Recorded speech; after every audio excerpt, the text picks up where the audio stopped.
Hello, kamusta tayo lahat? Nagpapasalamat ako kay Almighty Father tsaka kay Jesus Christ dahil araw-araw tinuturuan nila tayo na maging kagaya ni Jesus Christ.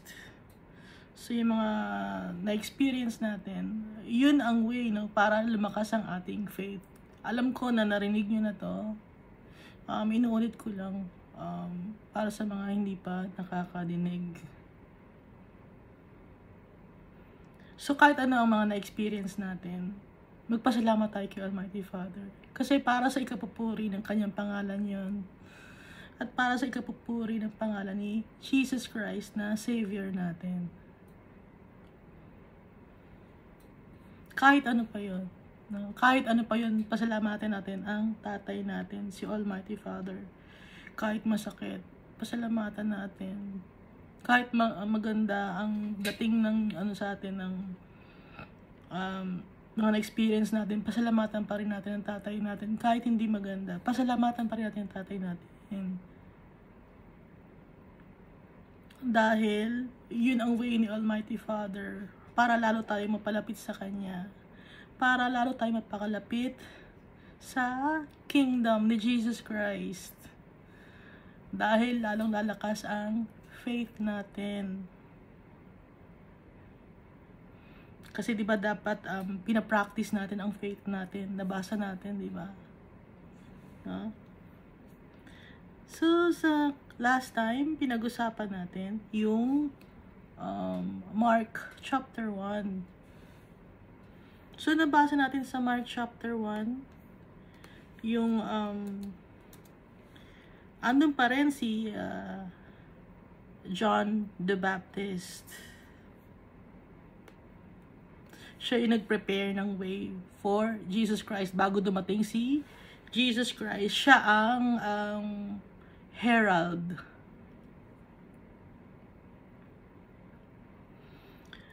At nalaman natin na 40 days na nag-fast si Jesus Christ. Hindi siya kumain, nasa wilderness siya.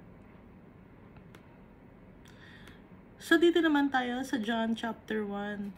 Para, Puros chapter 1, para makita natin, yung pagkakaiba ng kasi iba-iba ang nakalagay. So, para makumpleto natin. So, sa John chapter 1, in the beginning was the Word, and the Word was with God, and the Word was God. Bakit word? Kaya word kasi siya yung prophecy, no? Yung si Jesus Christ, yung prophecy na darating ang Messiah. Kaya ang tawag sa kanya, the Word. Sa umpisa pa lang, nandun na ang Word, nandun na si Jesus Christ. Sa umpisa pa lang, kasama na ng Word or ni Jesus Christ, si Almighty Father. At sa umpisa pa lang, ang Word, si Jesus Christ ay Diyos din na kagaya ni Almighty Father. He was with God in the beginning. Simula't simula pa, kasama na niya si Almighty Father. Si Jesus Christ, yung Savior natin. Through Him, all things were made. Without Him, nothing was made that has been made. So, lahat ng bagay, ginawa sa pamamagitan ni Jesus Christ. At yung mga bagay na ginawa na yon, laging kasama si Jesus Christ. Nothing was made without Him. Without Him, nothing was made. Yun ang ibig sabihin nun, laging kasama si Jesus Christ, the Almighty Father. In Him was life. Sa Kanya ang buhay. And that life was the light of all mankind. So yung buhay ni Jesus Christ, yun ang ating liwanag sa mga tao. Siya ang ating ilaw, si Jesus Christ. Kasi madilim ang mundo natin. Yeah. Hindi natin alam ang ating future. Si Jesus Christ ang nagbibigay liwanag sa future natin. So ano ang future natin? Yung future natin ay ang ultimate goal ni Almighty Father at ni Jesus Christ na ang makasama sila. Yun ang ating Kaya si Jesus Christ ang ating ilaw dahil siya rin ang ating susundan. The light shines in the darkness, and the darkness has not overcome it. Yung ilaw, si Jesus Christ, siya ang nagbibigay liwanag. At yung kadiliman na yon, hindi niya matatalo ang liwanag, hindi matatalo ng kadiliman si Jesus Christ.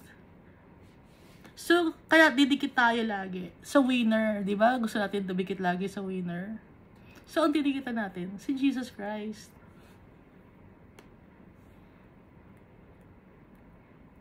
Pag kay Jesus Christ tayo didikit, tsaka kay Almighty Father, hindi tayo matatalo.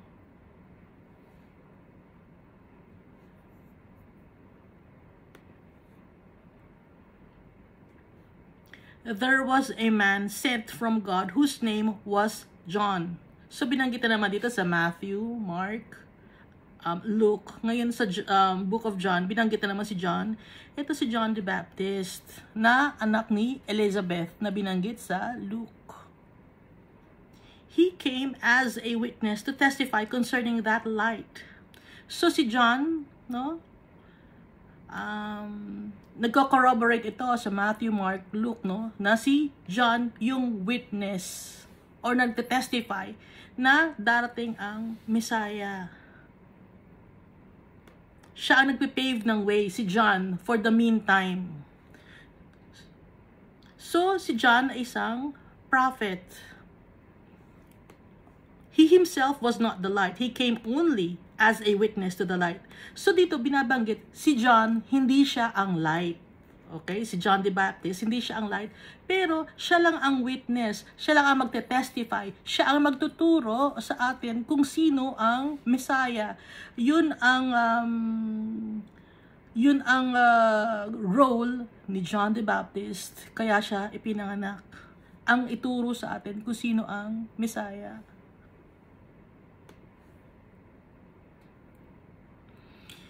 So, wala dapat sa atin na sasamba kay John the Baptist. Kasi servant lang din si John the Baptist. Hindi siya Diyos. Servant si John the Baptist. Prophet. Kaya hindi natin dapat sambahin si John the Baptist. Gaya ng ibang mga apostles, hindi natin dapat sila sambahin kasi servant din sila, kagaya natin. Ang sasambahin natin, ang Diyos, ang tunay na Diyos, si Almighty Father, at saka si Jesus Christ.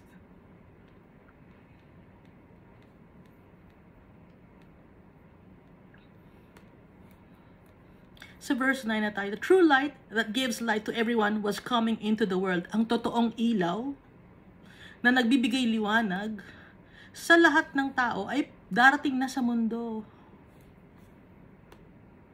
Ito yung pinapakalat ni John the Baptist. He was in the world, and though the world was made through him, the world did not recognize him. Si Jesus Christ, kahit na siya ang gumawa ng mundo, kasama niya si Almighty Father, hindi natin siya nakilala. Hindi siya nakilala ng mundo, si Jesus Christ. Kahit siya ang Creator, kasama ng Creator natin na si Almighty Father, magkasama sila. Hindi natin nakilala ang anak ng Diyos, si Jesus Christ, yung Redeemer natin. He came to that which was His own, but His own did not receive Him. Hindi natin siya tinanggap. Baka sabihin, hindi, tinanggap namin siya. Pag nagkakasala tayo, hindi natin siya tinanggap. Nire-reject natin. Pag nagkakasala tayo, nire-reject natin. Si Jesus Christ siya kasi Almighty Father.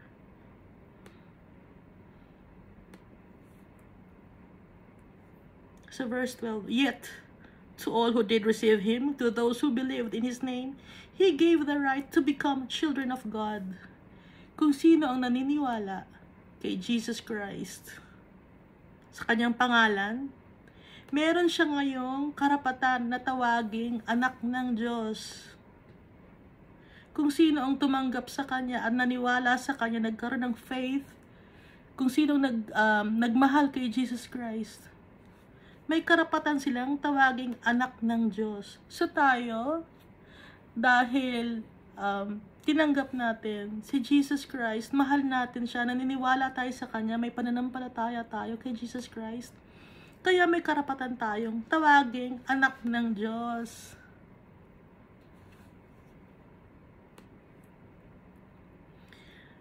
So verse 13, children born not of natural descent, nor of human decision, or a husband's will, but born of God.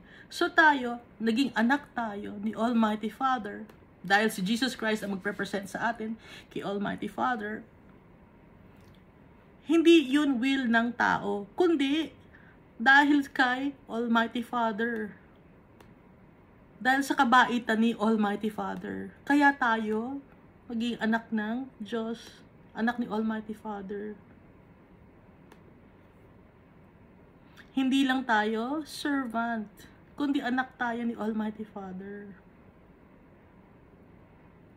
Di ba yung mga anak ninyo, minsan nagiging servant nyo, naging nag-assist sa inyo yung mga anak ninyo, ganon. So, ganon din ang role natin kay Almighty Father. Mahal tayo ni Almighty Father. Kaya kahit na Diyos si Jesus Christ, pinababa niya dito sa lupa. Para sa atin. Dahil sa pagmamahal ni Almighty Father sa atin.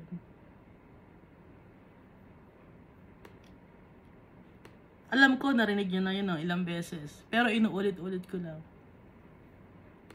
Para maalala lagi natin na mahal tayo ni Almighty Father.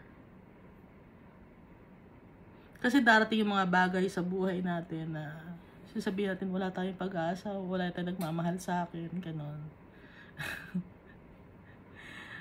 Maalala ngayon natin si Almighty Father. Siya ang tunay na nagmamahal sa atin. So verse 40 na tayo, no? Tagabasa lang ninyo ako ng Bible, no? Binabasahan ko lang kayo.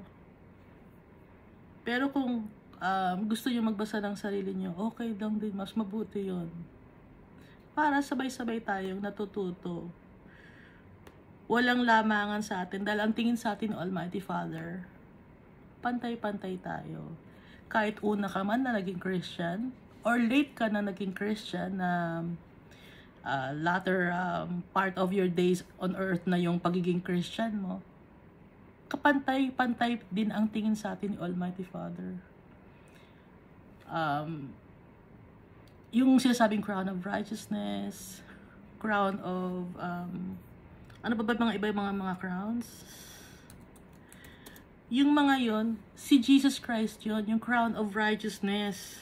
Siya yung, kasi yung may nagtuturo kasi na iba na marami tayong crown, iba-iba ang court, iba-ibang kulay ng crown, magkakaiba. Hindi, pantay-pantay tayo.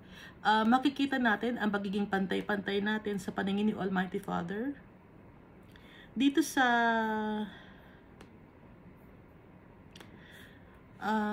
parable of the workers in the vineyard sa Matthew chapter 20 verse 1 to 16. So makikita natin dito yung lilipat muna tayo sa ang dami ko kasing gustong sabihin. So para lang makita ninyo na pantay-pantay ang tingin sa atin ni Almighty Father. Ang pagmamahal niya sa atin. Dito sa parable of the workers in the vineyard. So may mga hinire, no? Si Jesus Christ ang nagsasalita nito na nagbigay ng parable sa mga tao. For the kingdom of heaven is like a landowner who went out early in the morning to hire workers for his vineyard. He agreed to pay them a denarius for the day and sent them into his vineyard. So umaga, nag-hire ng workers. Yung landowner, nag-hire siya para sa kanyang vineyard. Umaga yun, early in the morning. Tapos, nung 9 in the morning naman, umalis ulit siya, lumabas ulit siya. Nag-hire ulit siya ng mga tao. At, babayaran din sila. You also go and work in my vineyard and I will pay you whatever is right. So, they went. So, una, denarius, no? susweldohin. Itong pangalawa, 9 a.m., denarius din. Tapos itong pangatlo, he went out again about noon and about 3. So, pangatlo at saka pang-apat, no? 3 in the afternoon, kasi noon tsaka 3 in the afternoon, and did the same thing. About 5 in the afternoon, umalis ulit siya. So, mga 5 beses to. Umaga, 9, 12, 3, 5 in the afternoon. So, nag-hire na naman siya ng worker. So, yung mga workers na yon, lahat yon ang usapan, ang sweldo ay denarius. So, nung tapos na yung trabaho ng mga tao, sabi ng mga naunang na-hire, ay malaki ang makukuha natin kasi mas nauna tayong na-hire. Hindi ganon. Kundi, ang nakuha rin nila, 1 denarius. Kahit 5 o'clock ng hapon na, yung ibang mga workers dumating, 1 denarius ang nakuha. Yung mga nagtrabaho ng umaga, early in the morning, 1 denarius pa rin ang nakuha. So, ibig sabihin nun, lahat tayo pantay-pantay kay Almighty Father. Ang sinisignify na denarius is yung eternal life in heaven. Yun ang ating prize to be with our Almighty Father and Jesus Christ. Kaya, walang magsasabi sa atin na ako ang nagtatag ng isang kongregasyon na to, marami akong member, maganda ang kalalagyan ko sa langit. Hindi ganon. Pantay-pantay tayo. Kahit mahirap ka o mayaman ka, bago ka lang naging Christian o hindi, nakatingin si Almighty Father sa puso natin at pantay-pantay tayo. Walang lamangan. Kasi pantay-pantay tayo, lahat tayo nagkasala. At lahat tayo, pinatawad tayo, at sinave tayo ni Jesus Christ. Kaya pantay-pantay tayo. Kaya wag natin sasabihin na mayaman ako sa lupa, kaya sa langit mayaman din ako dahil marami akong naibigay na donate, or maraming tithes akong naibigay, or marami akong na-offer. Hindi ganon. Pantay-pantay tayo kay Almighty Father. No? Kaya, kahit preacher ka man, or lay worker ka, or usher ka sa congregation ninyo, nagpipreach ka sa kung saan-saan, or nag-share ka ng Word of God, or kumakanta ka para kay Almighty Father, tsaka kay Jesus Christ, or nagsusupport ka sa mga tao na nangangailangan, at may faith ka kay Jesus Christ. Pantay-pantay tayong lahat.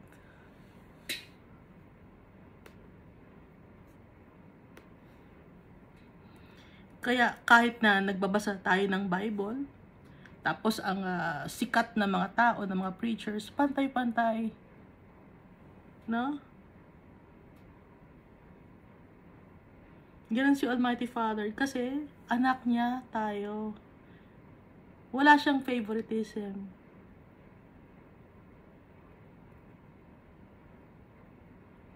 Kaya, lahat tayo, anak ng Diyos, kaibigan natin si Jesus Christ, at Diyos din natin siya.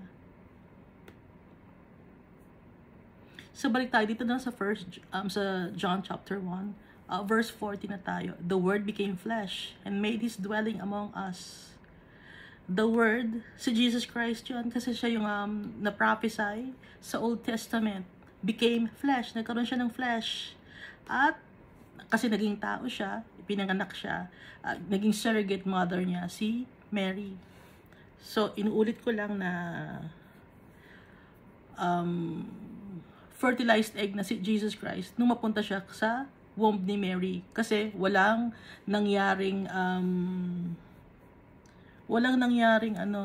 wala kasing sperm cell, kundi yung Holy Spirit. Kay Almighty Father, walang imposible.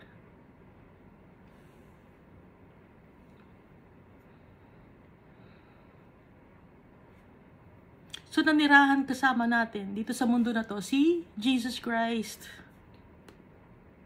Kaya wala tayong dahilan para magsabi kay Almighty Father, hindi mo naramdaman yung naramdaman namin nung nasa mundo kami. Kaya naghihirap kami, hindi mo naramdaman. Alam ni Jesus Christ ang naramdaman natin, no? Kasi naging tao siya dito sa mundo.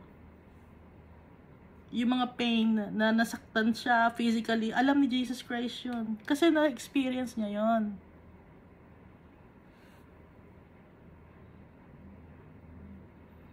We have seen His glory, the glory of the one and only Son who came from the Father, full of grace and truth, puno ng pagmamahal at katotohanan at kapatawaran. Si Jesus Christ. Ito ang nagtitestify nito si John the Evangelist or John the Beloved. Kasi siya ang binigyan ng Holy Spirit para maisulat itong Book of John or Gospel of John. Kaya ito ay testimony niya. So, ang testimony ni John, nakita niya yung gloriousness ni Jesus Christ, ang kaisa-isang bugtong na anak ni Almighty Father, na punong-puno ng kapatawaran, pagmamahal at katotohanan. Dito tayo sa verse 15, John testified concerning him. He cried out, saying, "This is the one I spoke about when I said, He who comes after me has surpassed me because he was before me." So ito, si John, nagbibigay ng testimony sa mga tao. Siya yung sumisigaw na siya yung sinasabi ko sa inyo na mas angat sa akin dahil mas nauna siya kaysa sa akin. So, kung matatandaan nyo sa Book of Luke, mas unang nabuntis si Elizabeth. Pero dito sa verse 15, so ibig sabihin mas matanda yung anak ni Elizabeth, di ba? Na si John the Baptist. Pero sabi ni John the Baptist, "He has surpassed me because he was before me."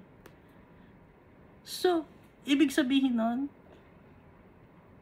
si Jesus Christ is fertilized egg na siya nung dumating siya sa womb ni Mary kasi nabubuhay na si Jesus Christ even before mabuhay si John the Baptist. At si Mary ay vessel para maging tao si Jesus Christ. O balik naman tayo dito sa verse 16, So nakikita nyo, na ipag-combine natin yung Matthew, Mark, Luke, and John. Nagko-corroborate sila. Out of His fullness, sa verse 16, we have all received grace in place of grace already given. So, na-receive natin ang blessings. Maraming blessings nung dumating si Jesus Christ. At hanggang ngayon nararamdaman natin yung blessings. Matatanggap pa rin natin ang blessings dahil kay Jesus Christ. Sa verse 17 na tayo. For the law was given through Moses. Grace and truth came through Jesus Christ. So ito, sa verse 17, kinompare si Moses at saka si Jesus Christ. Kung kay Moses ibinigay ang law, si Jesus Christ naman, ang daladala naman ni Jesus Christ ay grace and truth. Kasi nabigay ang, kagaya na nga napag-usapan natin, nabigay ang law kay Moses. Dahil ang mga tao nun walang guidelines kung ano ang gagawin. Dahil nagugulo ang mundo, naguguluhan sila. Kaya binigyan ng guidelines ni Almighty Father si Moses habang hindi pa dumating, habang hindi pa pinapanganak, hindi pa nagkakaroon ng flesh si Jesus Christ dito sa mundo. Kasi may time frame si Almighty Father. Kaya for the meantime, binigyan muna ng law ang mga tao through Moses. Ngayon, nang dumating na si Jesus Christ, grace and truth ang daladala ni Jesus Christ, kapatawaran at pagmamahal at katotohanan. No one has ever seen God, but the one and only Son who is Himself God and is in closest relationship with the Father has made Him known. So dito sa verse 18, John chapter 1 verse 18, sinasabi na si Jesus Christ ay one and only Son at siya mismo ay Diyos. So kung may tao na nagsasabi na hindi Diyos si Jesus Christ, Antichrist yon. So si Jesus Christ, Diyos siya. Kahit anong denomination or congregation na nagsasabi na hindi Diyos si Jesus Christ, Antichrist yun. Kahit pa sabihin ninyo na hindi, may pangalan sa congregation na Christ eh. Yun ang pangalan namin eh. May Christ kami eh. Pero kung hindi nyo ina-acknowledge na Diyos si Jesus Christ, Antichrist kayo.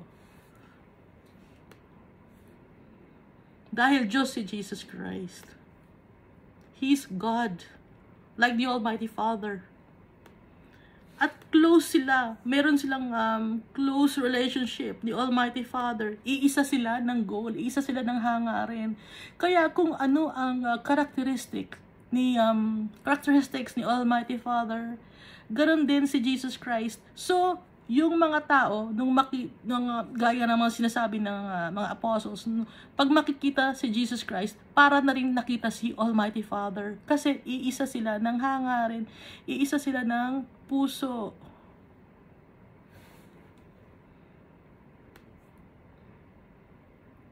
So verse 19 na tayo. Now this was John's testimony when the Jewish leaders in Jerusalem sent priests and Levites to ask him who he was. Ngayon, may mga Jewish leaders ang lumapit kay John the Baptist. Tinatanong kung sino ba siya.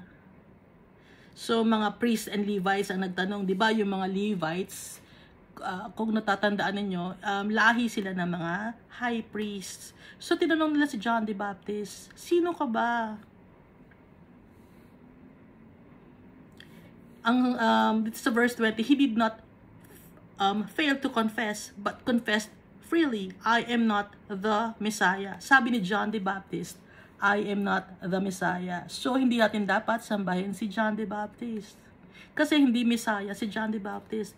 Siya ay messenger, a prophet. So, dito naman sa verse 21, so sinabi ni John the Baptist na hindi siya ang Messiah. No? Dito sa verse 21, they asked him, then who are you? Are you Elijah? So makikita natin yun sa Malachi chapter 4 verses 5 up to 7. Kasi sinasabi ng mga kasi yung mga Levites noon tsaka mga priests, nagbabasa sila ng Old Testament. Kaya ikaw ba si Elijah? Ngayon sabi ni John the Baptist, he said, I am not. Are you the prophet? He answered, no.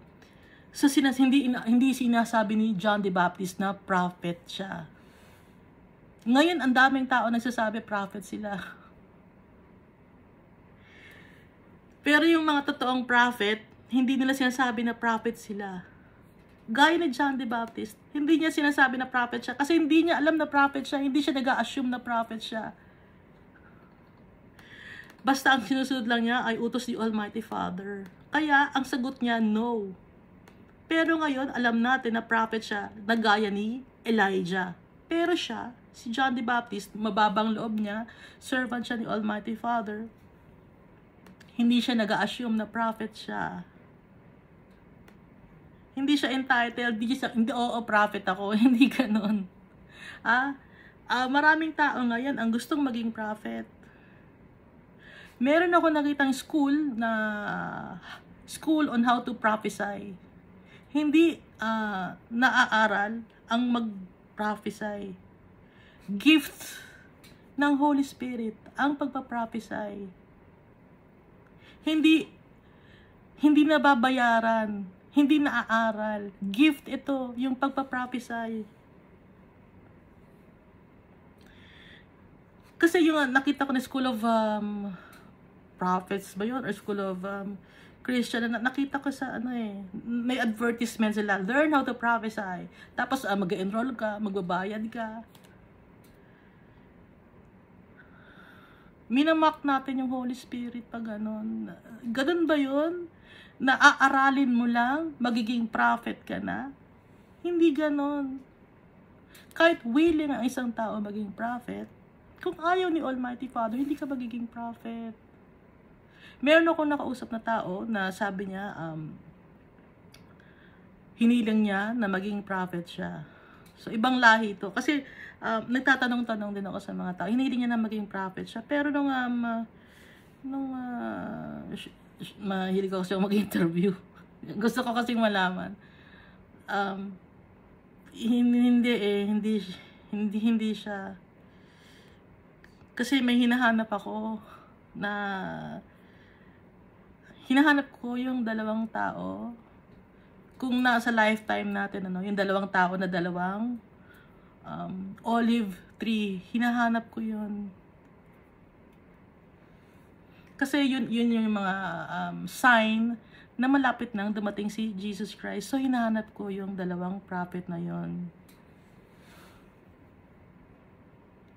So, kaya nagtatanong-tanong ako. Kaya, yung pagiging prophet, hindi to madali. Hindi to nakukuha sa pag-aaral. Kundi, binibigay ito ni Almighty Father. Gift ito. Hindi ka magbabayad sa school para matuto ka mag-prophesy. Kaya itong si John the Baptist, hindi niya sinasabi na prophet siya. Kasi, tingin niya hindi siya prophet. Ang alam lang niya, may nag-utos sa kanya na magbaptize ng mga tao. At alam lang niya, si Almighty Father. Yun lang. Pero yung mag-a-assume siya na prophet siya, hindi siya ganon. So, yung mga lingkod, mga servant ni Almighty Father, mabababa ang loob. Humble ang mga servant ni Almighty Father. At dahil laging lumaki na mag-isa lagi si John the Baptist, diba? Na ang kinakain lang niya locust tsaka honey. Kung sa ngayon, may mga tao magsasabi, no? Baka may sakit yan, autistic yan, ganon. Ganon ang tao. Pero buti na lang nung time na to, wala pang mga psychologist na nag-iimbento ng mga kung ano-ano. Okay? So, kung ngayon to, sasabihin, ay, autistic si John the Baptist. Meron niyang sakit na ganyan. Bakit siya laging nag-iisa? Bakit ganun ang ginagawa niya? Ba't siya nakakarinig ng boses? Bakit nakita niya yung dove? Ano yan? May sakit yan sa utak. Sasabihin ng mga tao sa ganun. Sa ngayon. Kasi ganun ang tao. Hindi nila naiintindihan. Kasi nabulag na sila ng mundo na to. Pero, nagpapasalamat tayo kay Almighty Father. Dahil, ipinadala niya muna si John the Baptist bago dumating si Jesus Christ. Kasi may tamang time frame si Almighty Father.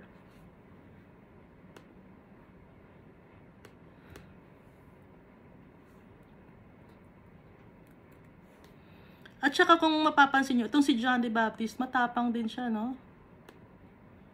Kahit mag-isa lang siya. Actually, mag-isa lang talaga siya nung imagine babaptize ka ng mga tao sa Jordan River. So, kakaiba yung ginagawa ni John the Baptist. Pero sumunod siya kay Almighty Father. Kaya nga, sinabi niya rito, may mas higit pa sa akin na darating. Sabi ni John the Baptist, na kahit na yung sandals niya, hindi ko worthy na tanggalin ang sangtirintas. May mas darating pa sa akin na mas worthy, na masasurpass pa sa akin. At yung ay si Jesus Christ, yung Diyos natin. Kaya, ang mga leaders ng organisasyon niya dapat kakitaan ng kababaan ng loob. Dahil alam natin kung sino ang kanilang Diyos. Ang Diyos ng humbleness, ang Diyos ng righteousness. Sino yun? Si Almighty Father, tsaka si Jesus Christ. John replied, in the words of Isaiah the prophet, I am the voice of one calling in the wilderness, make straight the way of the Lord. So makikita ito sa Isaiah chapter 40 verse 3. So, pinaalala ni Almighty Father tsaka ng Holy Spirit kay John kung ano sasabihin niya. Dahil ang role niya, kaya siya ipinanganak, ay para maging a voice of the one calling in the wilderness, make straight the way for the Lord. Now, the Pharisees, so verse 24 na tayo, who had been sent, questioned him, why then do you baptize if you are not the Messiah, nor Elijah, nor the prophet? Ito yung makikita natin reason kung ba't nagbabaptize si John the Baptist. I baptize with water. John replied, but among you stands one you do not know. He is the one who comes after me, the straps of whose sandals I am not worthy to untie. Kahit tatanggalin ko yung tarintas ng kanyang sandals, hindi ako worthy. May darating, no? Kaya nagbabaptize ako ng water kasi merong sa mga tao na hindi natin kilala, hindi nyo kilala, na kahit ako, hindi ako worthy na mag-antay ng kanyang sandalyas or ng kanyang tsinelas. So dito na sa verse 28, ito ay nangyari. This all happened at Bethany on the other side of the Jordan where John was baptizing. So nangyari ito sa malapit sa kabila ng Jordan River. Sa Bethany.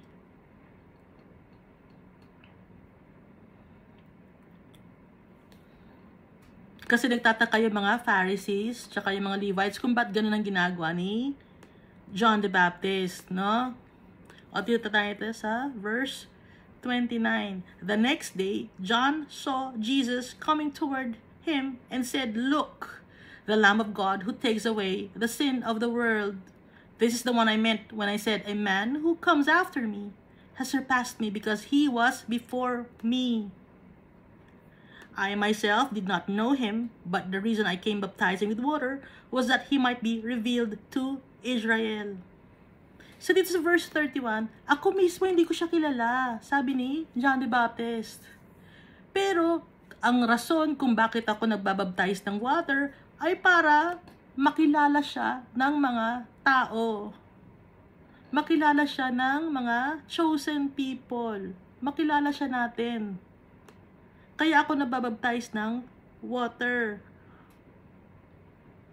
Siya ang, tapos nung makita niya si Jesus Christ, siya yung Lamb of God na magtatanggal ng kasalanan ng mundo. Si Jesus Christ. Siya ang yung tao na sinasabi ko na nakasurpass sa akin kasi mas una pa siya kaysa sa akin.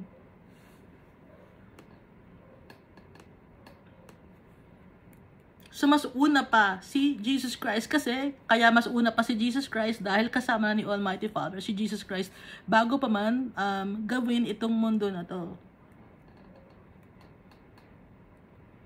So verse 32, then John gave this testimony, I saw the Spirit come down from heaven as a dove and remain on him, and I myself did not know him, but the one who sent me to baptize with water told me, the man on whom you see the Spirit come down and remain is the one who will baptize with the Holy Spirit. So dito sa verse 32 up to 33, nagbigay ng testimony si John the Baptist. Nakita niya yung Holy Spirit na courting dove. Nung binabtize niya si Jesus Christ ng water, yung Holy Spirit courting dove, nagstay sa ulo ni Jesus Christ, sa taas ng ulo ni Jesus Christ. Tapos si John the Baptist, hindi niya kilala si Jesus, no? Sabi dito, I myself did not know him. So hindi sila magkakilala. Pero may nag-utos sa akin mag-baptize ng water, sabi ni John. At ang nag-utos sa akin, sabi, yung man o yung tao o yung lalaki na may makikita mo na pag nag-baptize ka ng water, makikita mo yung Holy Spirit na nasa kanya. Yun yung Messiah. Yun yung Savior. At I have seen and testified that this is God's chosen one. So, ang role ni John the Baptist ay ituro sa atin kung sino ang Messiah. Kaya siya nababaptize ng water. Kaya mapapansin ninyo na after, bago nag-umpisa na ng ministry si Jesus Christ, yung Diyos natin, si John the Baptist naman ay nakulong na. Kasi yun lang talaga ang role niya. The next day, John was there again with 2 of his disciples.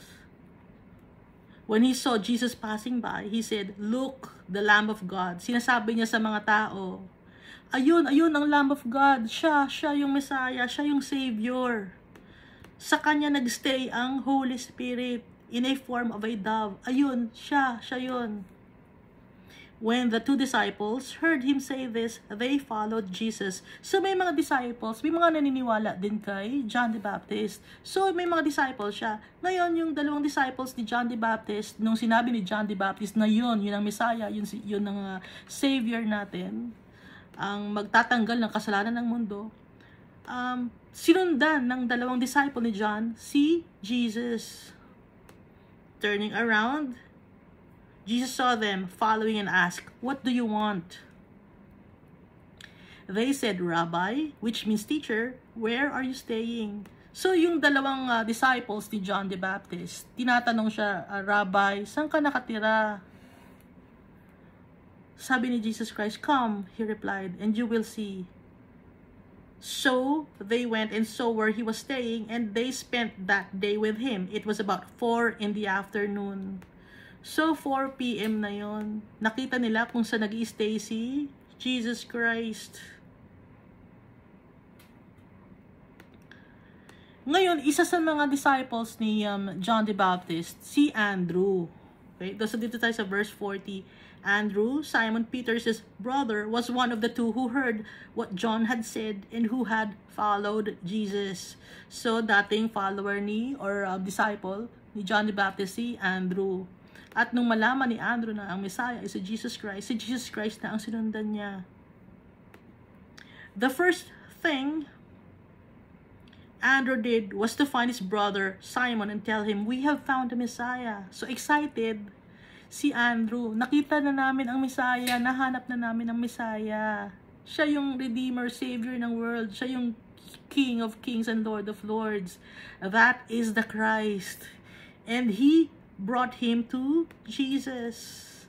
So ipinakilala ni Andrew si Simon Peter kay Jesus. Jesus looked at him and said, "You are Simon, son of John.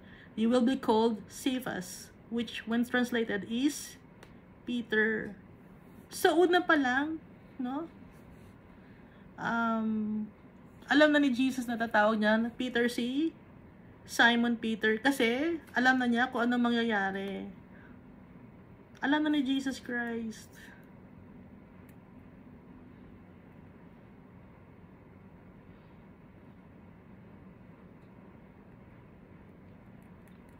Verse 43 na tayo, no? The next day, Jesus decided to leave for Galilee, finding Philip.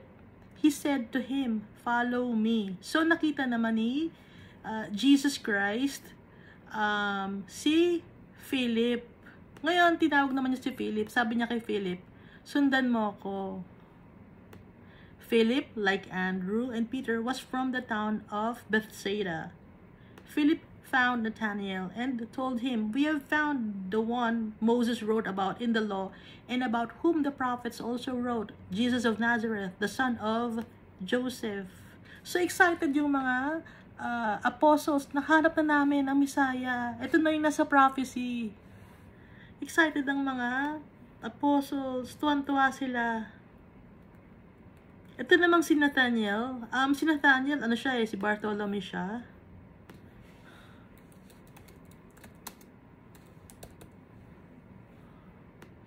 Yeah, si Nathanael siya si Bartholomew. Nazareth, can anything good come from there? Nathanael asked. Sabi ni Nathanael, meron bang darating na maganda o magaling or maayos na tao na galing sa Nazareth? At namang sabi ni Philip, "Come and see," said Philip.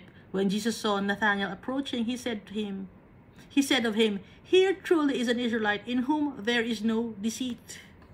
So, si Jesus Christ, nakita na niya si Nathanael or si Bartholomew. Sinabi ni Jesus Christ, ito ang isang Israelite na walang kalokohang ginagawa. Walang mali siyang ginagawa. Sabi ni Jesus Christ kay Nathanael or Bartholomew. Sa verse 48 na tayo, how do you know me? Nathanael asked. So nagtaka si Nathanael, ba't kilala mo ko? Ba't alam mo? Ba't alam mo na gusto ko lagi maayos ang ginagawa kong trabaho? Sabi ni Nathanael. Jesus answered, I saw you while you were still under the fig tree before Philip called you. Nakita kita under the fig tree bago ka pa tawagin ni Philip, sabi ni Jesus. Then Nathanael declared, Rabbi, you are the Son of God. You are the King of Israel. Sabi ni Nathanael, naniwala siya. Kasi nakita siya sa under the fig tree bago pa siya tawagin ni Philip. Sa verse 50 na tayo, Jesus said, you believe, naniwala ka. No? Because I told you I saw you under the fig tree, you will see greater things than that. Naniwala ka dahil sinabi ko sa iyo na nakita kita under the fig tree, di ba? Pero mas marami ka pang makikitang greater things, mga miraculous things na mangyayari. Sabi ni Jesus Christ. He then added, very truly I tell you, you will see heaven open and the angels of God ascending and descending on the Son of Man.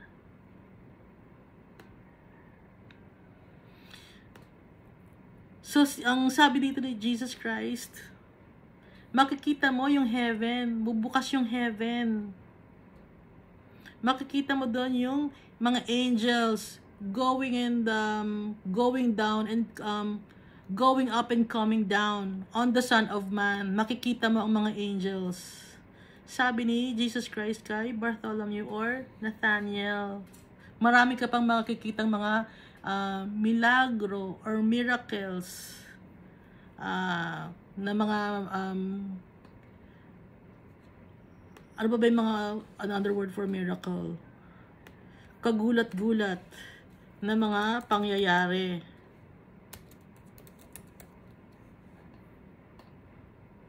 Or mystery, or sign, or wonders. Marami ka pa makikita. Hindi lang yung nakita kita sa fig tree kahit hindi ka pa tinatawag ni Philip. So, dito makikita natin na si Jesus Christ, nakikita niya. Alam na niya. Dahil Son of God siya, at Diyos siya, alam niya na ang lahat. Dahil simula't simula pa, kasama na siya ni Almighty Father bago pa man gawin ang mundo na to. At makikita natin sa John chapter 1 na Diyos si Jesus Christ. Hindi siya prophet, Diyos siya. At dahil sinave niya tayo, anak na rin tayo ni Almighty Father dahil sa kay Jesus Christ. Hindi na tayo tatawaging servant, kundi kaibigan din tayo ni Jesus Christ. Pagkaibigan, minamahal yun. Pagkaibigan, pantay ang tingin. Naiintindihan nyo? Hindi leader, kundi pantay tayo, kaibigan tayo. Yun ang ibig sabihin ng kaibigan. Pagkaibigan mo ng isang tao, ibig sabihin di ba magkapantay kayo?